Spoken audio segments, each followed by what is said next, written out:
When I was here previous, we kind of dived into the Beatitudes, and we talked about being poor in the Spirit.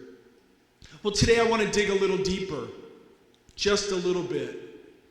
And simple truth is, it's good news. The kingdom of heaven is good news. It's here. It's here and now. We are all called to come in and to go into. We are blessed.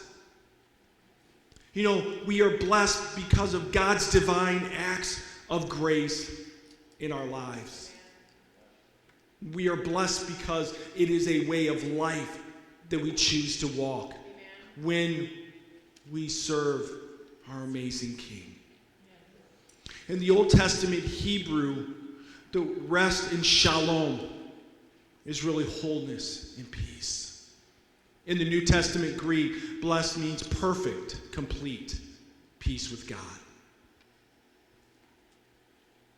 Jesus is offering a better than a good life.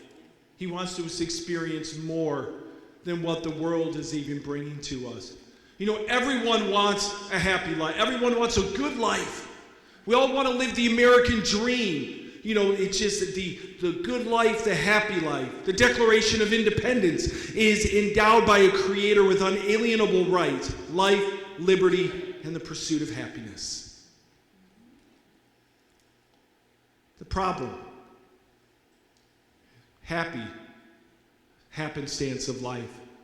Life does not just have to be about these little moments in our lives that we just wait for, that we tend not to enjoy life unless this happens. We tend not to enjoy life unless that happens. And if God doesn't come through and make this happen, then our life is not blessed. That's so wrong. That's not what he's wanting for us. How can we be blessed beyond the happenstance of life? How can we be blessed beyond those moments where the miraculous happen? How can we be blessed beyond those moments when we actually get what we want? I'll share a little quick story. My wife and I were driving in this morning. She's laughing right now. So my granddaughter's friend is at the house, and she's talking about, so they did gingerbread houses yesterday. They had a whole, 6 or 7 of them. So, and of course, they put the pressure on me. I've got to come home, and I've got to judge them. And I've got to decide which ones look the best. And I know that's a double-edged sword to try to figure out which one's is going to be the best. Well, I picked 2. And, of course, I knew which one was my granddaughter's because she gets lazy halfway through doing it, and then it just looks like a brown gingerbread house with nothing on it, with a couple of sprinkles, and that's it. Of course, she did not win anything. Didn't win nothing, and I made sure that didn't happen. But her friend was there, did one of the gingerbread houses, and she got a $5 prize. So she asked Mila if she wanted the $5. Mila says, what am I going to do with $5? So why do I need $5? I said, my Nana gets me everything I want.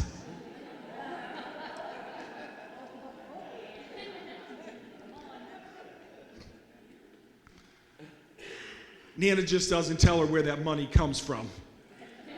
It's not mine. I know that. But how can we be blessed beyond the happenstance of life? We think about the crowds that Jesus healed, those happy moments, those blessed moments. Have you ever not been healed of something? Does that mean that you're not blessed? Have you ever not had a financial miracle? Are you not blessed? Have you ever had test results that have come back not with encouraging news?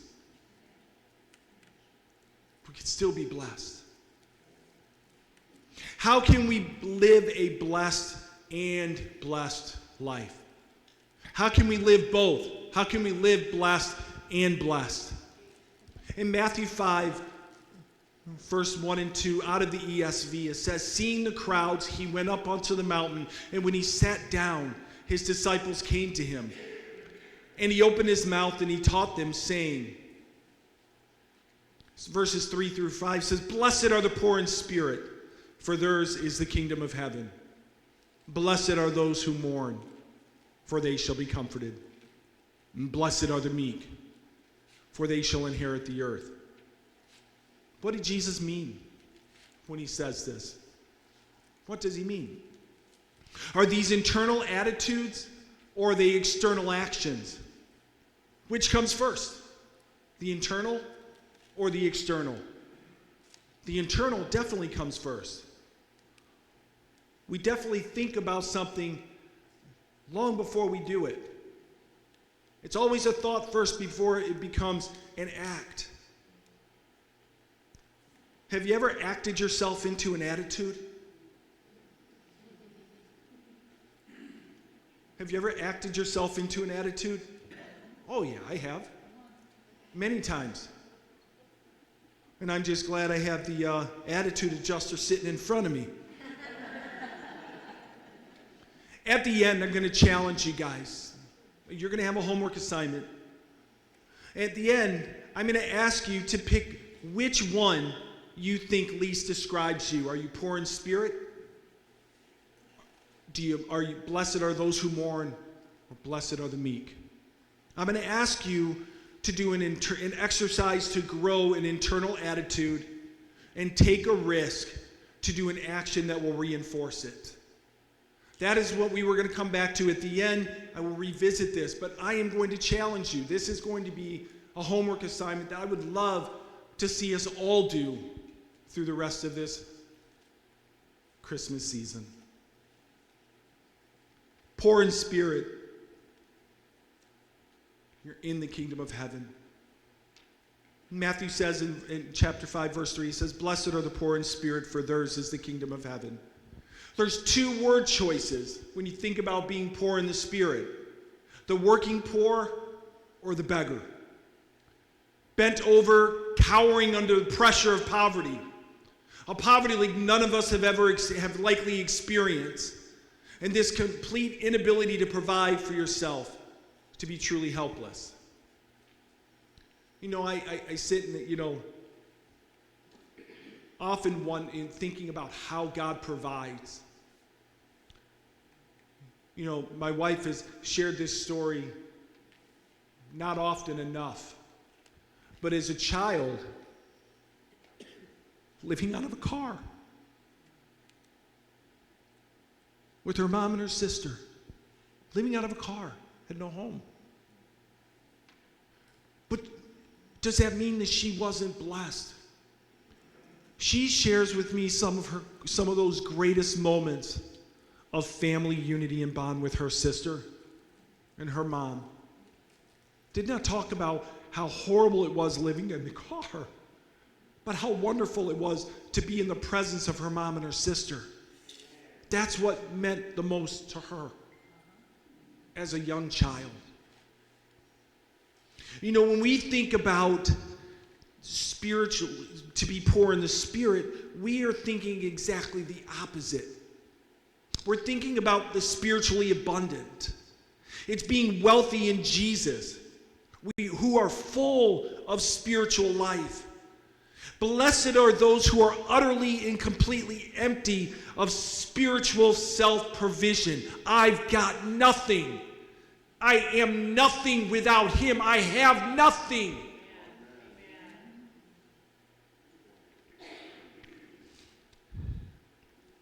An example of this, I think about and I take it back to the first 6 years of our marriage, which were brutal. They were painful.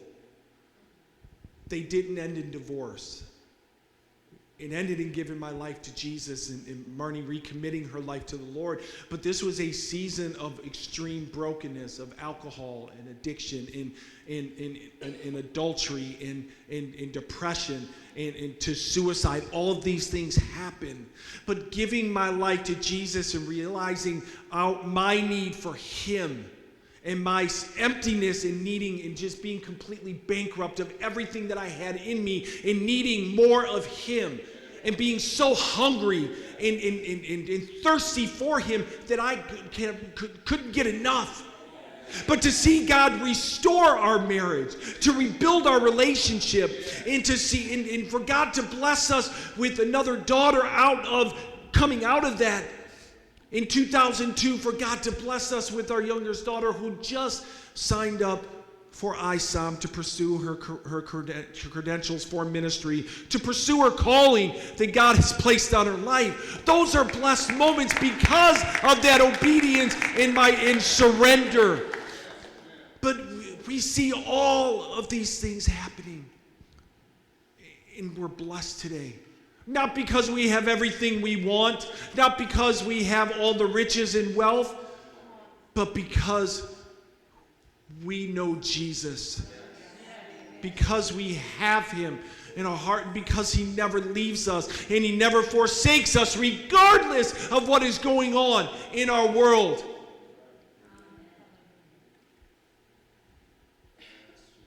Some people, we sit and we experience what's going on in our lives and we want to share him. Some people just need God more than others. Some people do need God more than others. I needed God more than anybody. Because if I didn't have him, I wouldn't be standing here today.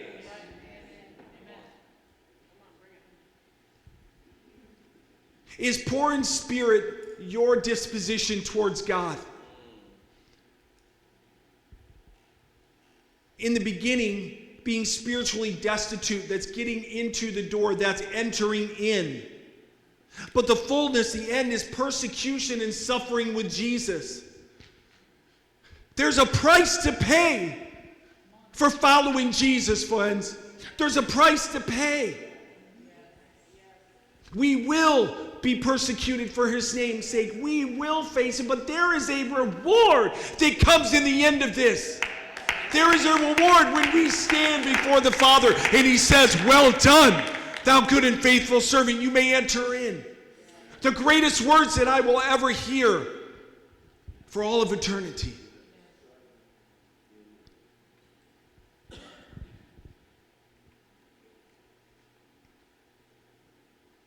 Your disposition toward God. How about people? What's our disposition towards people? To be poor in spirit. The Jesus story is beautiful. It's what we reflect on every year. Whether it's his birth, his life, his crucifixion and resurrection. We reflect on it. In Luke chapter 18, verse 9 through 14, it says, he also told this parable to some who trusted in themselves that they were righteous and treated others with contempt. 2 men went up into the temple to pray, one a Pharisee and the other a tax collector. They went to the temple morning and evening, and they sacrificed morning and an evening. An animal is dying for atonement twice daily. Our sins are killing us. May this life atone for ours. That's what we are taking. When they are taking the animal, they're saying, may this life atone for ours. Have mercy on us, God.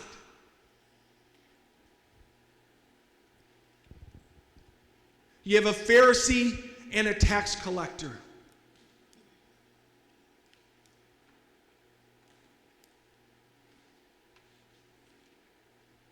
A Pharisee and a tax collector. When you look, one out of respect, the other out of disdain. Let's bring it to Pharisee, the tax collector. Let's bring it to today. Let me give you some that will bring it a little clearer. The priest and the porn star. The pediatrician and the pimp. The attorney and the addict. A Cubs fan and a Cardinals fan. I'm not either one. I'm a Detroit Tigers fan, but that's okay. I couldn't. Everyone loves the Detroit Tigers, so I couldn't use that as an example. You know why they love them? Because they feel sorry for them because they haven't won forever. but that's okay. It's sort of like my Detroit Lions. Everyone loves them now because they realize that 30 years of destitute losing was enough, and they felt that they needed to be liked a little bit. But there's two opposites on a perceived spiritual scale. That's where we're going. The rich toward God and the poor toward God. In verse 11, it says, the Pharisee standing by himself prayed thus, God, I thank you that I am not like other men, extortioners, unjust, adulterers, and even like this tax collector. I fast twice a week. I give tithes of all that I get.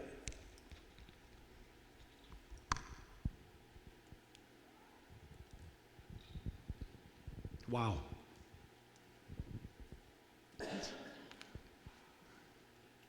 The tax collector, standing far off, would not even lift his eyes to heaven, but beat his breast, saying, God, be merciful to me, a sinner. I tell you, this man went down to his house justified rather than the other. For everyone who exalts himself will be humbled, but the one who humbles himself will be exalted. What's Jesus' point? It's not to live like the tax collector, but to have the disposition of the tax collector, an attitude toward God and others that says, I am in constant, overwhelming need of mercy from God.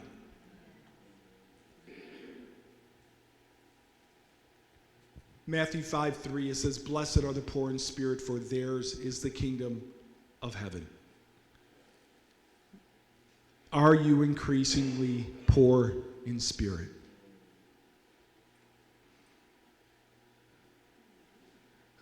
We think our quest is to be more and more full of Christ.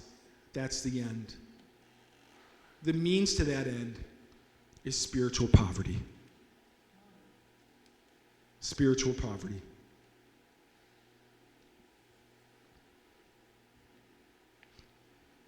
Blessed are those who mourn, for they shall be comforted. Have you lived long enough to come to terms with the reality that this world is a broken place? It's not the way that God created it. God created it. He said this is good. In Genesis, he says when he created the heavens and the earth that this is good.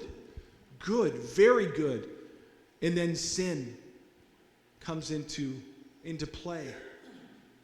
And then it got bad. Very bad. How do you respond to drama, to evil, to injustice? It makes us mad. We get frustrated. We get angry when we see things.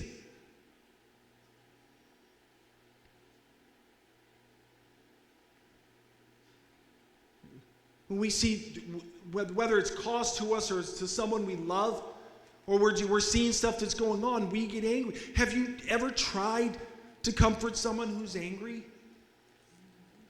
When my wife is angry, I don't try to comfort her. No, I give her space so that she can process.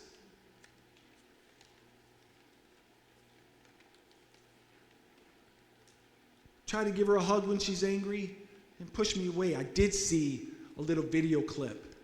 Someone said anytime your wife is mad up, you go and you just plant a big kiss on her lips. And see what happens. She was yelling. She was wanting to argue with me, and wasn't arguing back. I let her talk, and I said, "I'm going to try this." So she was yelling at me, and all of a sudden I went up to her, grabbed her by the head, and I planted a big wet kiss on her. And she looked at me, and she started laughing. And you know what? The argument was over. She didn't have nothing to say after that. So I was like, "Yes, this is great." I said it worked. It worked. This was awesome. But you think about grief. denial, anger, bargaining, depress, and accept. Here, let me hug you, only to push you away. Anger can't receive or give comfort. It can't receive or give comfort. We get mad, we get angry, we get frustrated, we just get sick of it. I don't want thoughts or prayers, I want action. I want a resolution right now. I want this to get fixed now.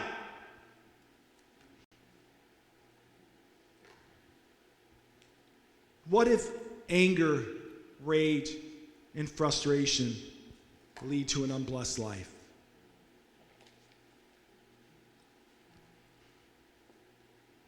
What if people's anger toward evil drives them to pile evil upon evil upon evil?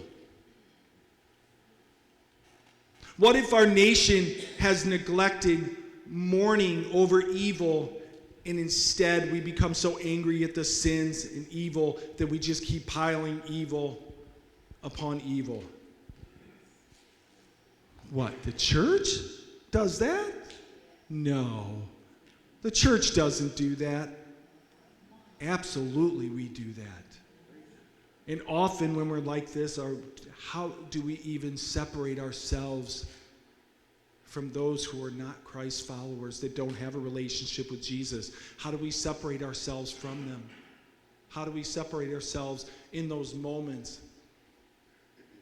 when our reactions are no different than what they would do? Is there a place for righteous indignation? Yes. Jesus demonstrated righteous anger when he cleared the temple. I'd like to go and just try to throw the tables down and just to see what happens. Not that I would be angry, but just to see what reaction I would get. I'm just weird like that sometimes. I do that to my kids all the time, just to see their reaction. And my wife looks at me and she says, "Tony, you can't." But I did. In Luke 19, verse 45 and 46, it says, he entered the temple and he began to drive out those who sold, saying to them, "It is written that my house shall be a house of prayer, but you have made it a den of robbers." First, it was the religious, political, business elite that were making coming to God difficult. Second, do you know what preceded his action in the temple? Do we know what preceded that? Let's take a look in Luke 19, 41 through 44. And it says, when he drew near and saw the city, he wept over it. He wept over it. He began to mourn over the city. Would that even you had known on this day the things that make for peace. But now they are hidden from your eyes. For the days will come upon you when your enemies will set up a barricade around you and surround you and hem you in on every side and tear you down to the ground, you and your children with you. Are you growing a disposition of mourning for the hurt and the ills and the evils and the injustices or sin of society? Or are you just mad? Or are we just mad?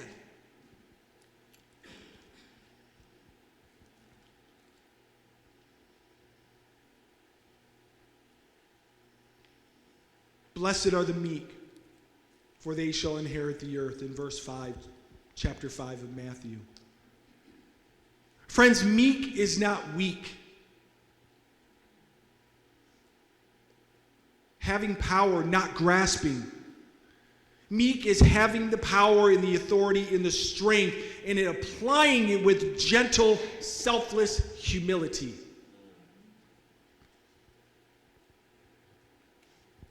Strong, yet gentle. Authority, but with kindness. Influence to bless, not self. having it and not grasping for more is being meek. The meek are blessed. They inherit the earth and the land. It's not a meek so the whole planet is mine. The meek receive from the Lord. They inherit. They don't grasp and take or demand. They are granted it. They inherit a portion of earth and land. They find their place. They receive their proper place, proper status, proper ground in the Lord. In Psalm 37,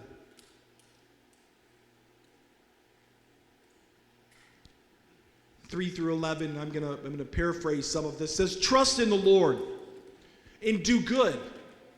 Dwell in the land and befriend faithfulness. Delight yourself in the Lord, and he will give you the desires of your heart," in verse 4. Verse 5, "Commit your way to the Lord. Trust in him, and he will act." Verse 7, "Be still before the Lord, and wait patiently for him." Verse 9, "Those who wait for the Lord shall inherit the land." Verse 11, "The meek shall inherit the land." Do you know someone who grabbed power, schemed, manipulated, schmoozed their way into power that was far beyond their capability? Grabbed and got a place of authority that was beyond their character and skill? I do. Me. As an 18-year-old, I remember becoming a manager of Kinney Shoes at 18 years old. Became a store manager for Kinney Shoes, and I didn't know the first thing about leadership. I didn't know the first thing about being a servant leader. So I went in there with this mindset: you do as I say, not as I do. I'm the manager. It's my way or the highway. You know, when you operate like that, you're very quickly going to find yourself working by yourself with no team. Yeah, I mean, that was me. And I didn't learn very well with that. And then when I was a store manager for the Men's Warehouse back in 1993, the same thing. But then I had a regional manager come in and sit down with me and said, "You got 30 days to change this stuff around or we're going to fire you." My next conversation with him was a year and a half later, because I learned real quick what servant leadership was about. And it took some extreme moments of fear and brokenness to help me to learn and to see, but I took a hold of this power and I just did nothing with it. It was beyond my character. I took it, I messed it up, and then I lost it. You meet someone who receives influence, or met someone who has received influence and power. Their character, patience, smart, and trust was granted it to them. And they got to where they are because God gave it. Not because of anything that they did. Their character and who they are is because of what God has planted in them. Because the world surely doesn't do it. Can't do it. It leads to brokenness. Here's an example of a great leader that I think is often misunderstood. Moses. Great leader.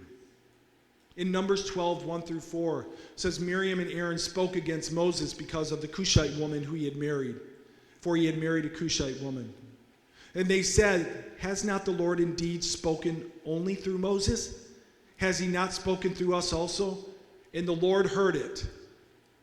Now the man Moses was very meek, more than all the people who were on the face of the earth.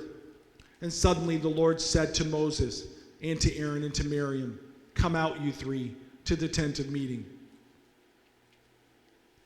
Moses was meek, not weak. He was so strong that he trusted God to take care of the rumors, the threats, and the conflict.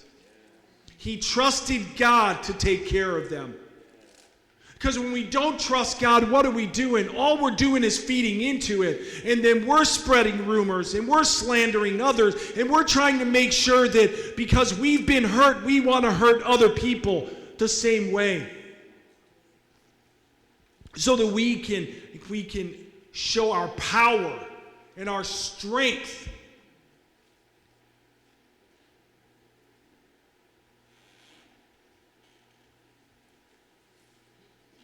Jesus is another example.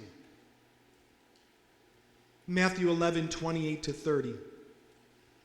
He says, "Come to me, all who labor and are heavily laden, and I will give you rest. Take my yoke upon you and learn from me, for I am gentle and lowly in heart. And you will find rest for your souls. For my yoke is easy and my burden is light." All the authority of heaven and hell in his hands. Be yet meek. When we come to the altar with our failure, when we humbly ask for forgiveness, when we need a new start, he's gentle, not a pushover. Not fooled, but gentle. He will not be fooled. The meek are blessed. They receive from the Lord their rightful place, their spot. Good for them. Good for others around them. And people are all blessed because of that. But let's review. So Matthew 5, verses 3-5, it says, "Blessed are the poor in spirit, for theirs is the kingdom of heaven. Blessed are those who mourn, for they shall be comforted. Blessed are the meek, for they shall inherit the earth." So what about you? The Jesus way. I want you blessed and blessed. I want you in the kingdom and into the kingdom. I want a miraculous moments and a blessed life. I want you to have both. Which of these three least describes you? Does being poor in spirit least describe you? Do you mourn or are you meek? Which one least describes you? Dispositions and actions. You have to pick one this week. So here's what I want to, in your private life, if you're poor in spirit, take an empty glass in your prayer time this week and set the glass next to you. Make the empty glass your point of meditation on your empty and needy state before God. Mourn. A Kleenex box. Identify an experience in the last couple of years that has made you angry. Personal betrayal. Family conflict. So unfair that just made you mad. A professional disappointment that has frustrated you. Relationships that have caused hurt, that have caused anger to build up in you. Name it and pray about being mournful instead of angry. And being meek. Your personal, when you think about being meek, your purse, your wallet, your European handbag, your carry-all, whatever those look like. List 3 wonderful earths or things that you have inherited from the Lord and 2 that you would like to have. Thank God for the 3 things that you have in your life and ask God to help you wait meekly for the other 2. Maybe it's your job, your home, your vehicle, your community role, your place in life, your status. Those are going to be the wonderful earths that you have. Then what you want. In your interpersonal public life, if you're poor in spirit, confessing to someone. Make one confession to a family, friend, or coworker. We think confession is not for is for those people. What? Confession reinforces spiritual poverty.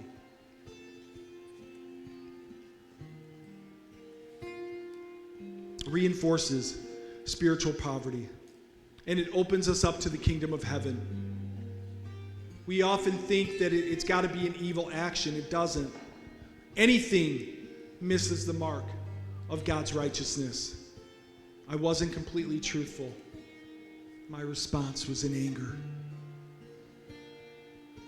To mourn, compassionate conversation. Who in your family or circle of friends or coworkers has faced a tough situation, a disappointment, or a hurt? Mourn for them. Send them a text. Call them. Listen to their hurts and what's going on. Offer to pray for them, to pray with them. Listen for the anger versus sorrow language. Pray for them with a mourning language and ask God to comfort and restore. If not a believer, always simply ask them, may I pray for you? It's amazing what it will open up the doors of opportunity to reflect the light of Jesus in their lives. To be meek is to praise up. We often praise down or across. Meek people will also praise up the ladder because they trust the Lord for their own promotion. They are free to praise those that the world sees as competitors. Find one person to praise up the chain of authority.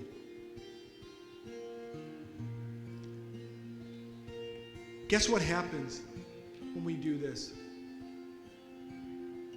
Do you know what it's going to do here in Jacksonville? Here's exactly what it's going to do. We become salt and light. We become salt and light. Salt and light is less about a tract or an invite or a megaphone in a park. It's about people following Jesus into the kingdom way of living personally, interpersonally, and publicly.